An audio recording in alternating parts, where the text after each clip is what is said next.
जय श्री राम दोस्तों। रात के 1:12 हुआ था। बारिश की बूंदें सतपुरा रिजर्व फॉरेस्ट के टीन वाले गेस्ट हाउस पर हथौड़ी की तरह गिर रही थी और जंगल इतना घना था कि हवा भी अंदर आने से डरती थी। लेकिन उस रात जंगल खुद किसी की तलाश में जाग रहा था।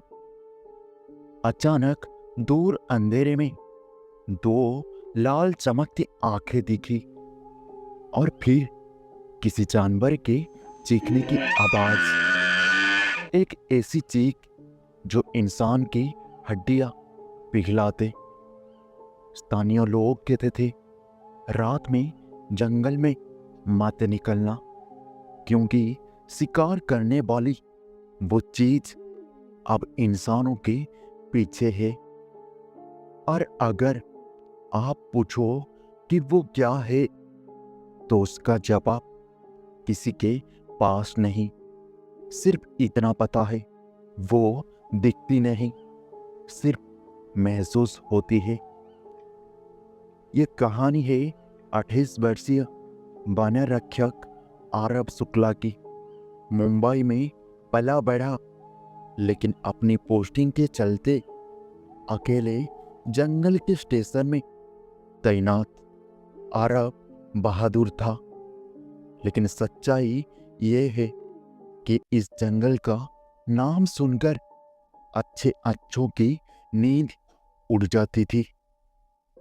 इस जंगल का नाम था कालवन, मौत का जंगल, जहां पिछले 14 महीनों में 13 जानवर और 2 वन कर्मचारी अजीब तरीके से मरे थे। शिकार किसी जानवर का नहीं लगता था और घाव किसी इंसान का नहीं लगता था। कुछ अलग ही था। एक शाम आरव को एक बुजुर्ग गाइड मिला, जिसका नाम था भबरा बाबा।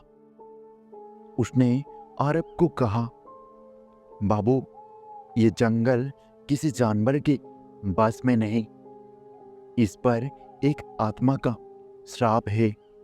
वो औरत जिसे अपनी आखिरी सांस तक शिकार रोकने की सजा मिली थी, वो आज भी वही काम करती है। आरव ने हंसते हुए कहा, किसने देखा है उसे? बाबा ने कांपते हुए जवाब दिया, उसे नहीं देखा जाता बेटा, बस उसके आने पर जंगल खून की गंध देने लगता है और हर पत्ता आपको देखता है। आरव ने इस बातों को विश्वास नहीं किया, लेकिन वो नहीं जानता था कि आज रात वो श्राप उसकी तरफ बढ़ने वाला है। रात के 2:17 हुआ था। आरव स्लीपिंग बैग में था कि अचानक वायरलेस पर चीख सुनाई दी, साहब, पगडंडी नंबर 7 पर कुछ है, कोई हमें घूर रहा है। और लाइन कट गई। आरव दौड़कर बाहर निकला। टॉर्च ऑन की। बारिश और धुंध इतनी गहरी थी कि सामने कुछ नहीं दिखता था। लेकिन तभी पेड़ों के पीछे पत्तों के हिलने की आवाज आई। आरव ने टॉर्च डाली, लेकिन कुछ नजर नहीं आया। फिर एक और आवाज, आरव। आरव चौंक गया। ये आवाज किसी और की नहीं, उसकी अपनी आवाज जैसी लगती थी, जैसे जंगल उसकी नकल कर रहा हो। अचानक उसके ठीक सामने मिट्टी पर 3 पंजों के गहरे निशान उभरने लगे, मानो अभी अभी किसी अदृश्य चीज ने जमीन को खरोचा हो। और फिर पेड़ों के बीच से 2 लाल आंखें उभरी। आरव सन्न रह गया। सुबह होते ही आरब गांव गया। उसे गांव पे एक बूढ़ी औरत बोली, किसी ने तुम्हें बुलाया था क्या रात में? आरब ने बोला, हाँ, पर वो मेरी ही आवाज थी। वो औरत के चेहरे पर खौफ आ गया और उसने बोला, तो समझ लो बेटा, अब तुम उसके निशान पर आ गए हो। अब वो तुम्हें शिकार समझती है। अरब हंसा, लेकिन उसके अंदर डर चिपक चुका था। अगली रात अरब ने निगरानी कैमरा लगाई। जैसे ही आधी रात हुई, फुटेज में कुछ अजीब दिखा। पेड़ों की छाया नहीं हिल रही थी, खुद चल रही थी। एक छाया ने कैमरा के सामने आकर रुकी और सीधे कैमरा के लेंस पर अपनी लाल आंखें टिकाई। फिर कैमरा जल गया। अरब जब जंगल में गया तो वहां मिट्टी लाल थी, जैसे खून टपक कर गिरा हो। और उस लाल मिट्टी में एक महिला के पैरों के निशान था, लेकिन वो उल्टा पैर था।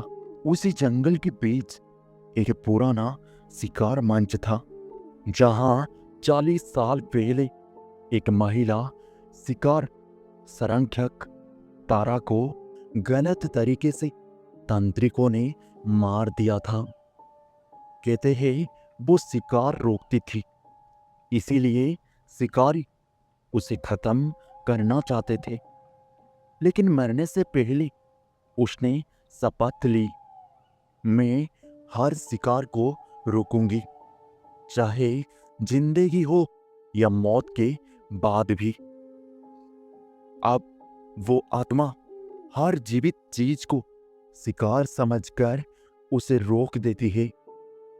आरब उसी मंच के पास पहुंचा तो हवा रुक गई और तभी पीछे से किसी महिला की सांसों की आवाज आई।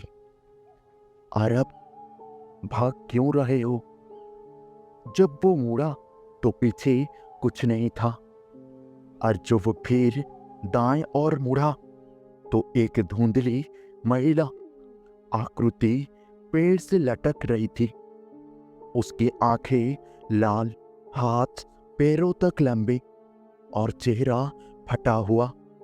वो फुसफुसाई, आज शिकार की रात है, और अचानक गायब हो गया।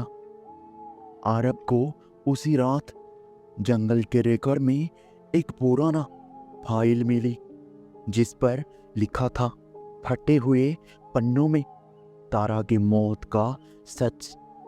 और उसके अंदर लिखा हुआ था, उसके साथ धोखा हुआ था।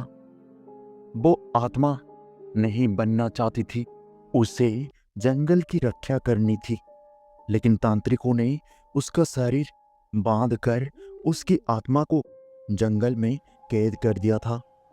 और जिसने भी जंगल को नुकसान पहुंचाया, उस पर तारा हमला करती है। और आज किसी ने पेड़ पर कुल्हाड़ी चलाई थी, इसीलिए वो आत्मा जागी थी।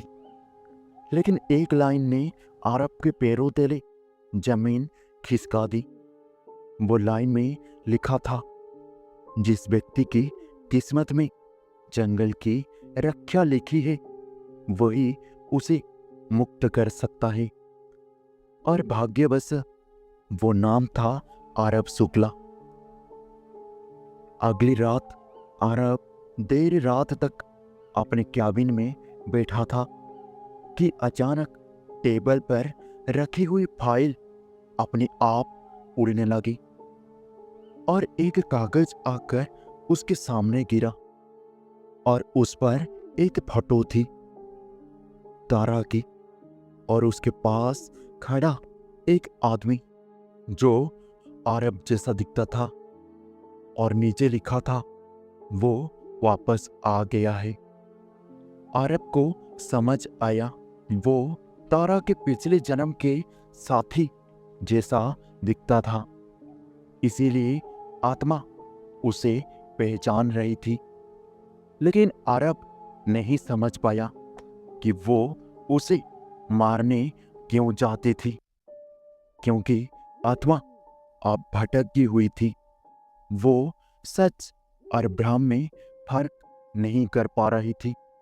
एक रात बारिश, तूफान, बिजली जोर से हो रही थी, जिससे जंगल रात के 3 बजे जीवित था। आरब जंगल के उस हिस्से में अकेला खड़ा था जहां तारा की मृत्यु हुई थी। तभी चारों ओर आग जैसी लाल आंखें चमकने लगी और जंगल का हर पेड़ तारा की तरह फुसफुसा रहा था। शिकार शुरू हो चुका है। और अचानक तारा की आत्मा प्रकट हुई। भयानक रूप, चेहरा फटा हुआ, बाल हवा में उलझे हुए, आंखें खून जैसी। वो आरब पर झपटी, पर आरब चीखा, तारा, तुम्हें धोखा दिया गया था। तुम शिकारी नहीं, रक्षक थी। तारा ठिठक गई और जैसे जंगल शांत हो गया और हवा रुक गई, आरब ने उसके सामने वो पुराना दस्तावेज और ताबीज रखा जिसमें उसकी आत्मा को मुक्त किया जा सकता था। तारा की आंखों पहली बार लाल नहीं थी। उसके चेहरे से गिरे आंसू मिट्टी में टकराते ही धुआं उड़ने लगी और तारा धीरे से बोली, मेरा श्राप तुमने तोड़ दिया। और वो हवा में घुल गई और जंगल शांत हो गई। सुबह गांव वालों ने देखा, जंगल 40 साल में पहली बार शांत था। जानवर खुले में घूम रहे थे, हवा में कोई डर नहीं था। लेकिन उसी रात आरब के क्याबिन में दरवाजे पर किसी ने दस्तक दी। जब आरब ने दरवाजा खोला तो वहां कोई नहीं था, लेकिन नीचे जमीन पर एक लाल मिट्टी का निशान था और एक धीमी आवाज आई, जंगल की रक्षा कभी खत्म नहीं होती।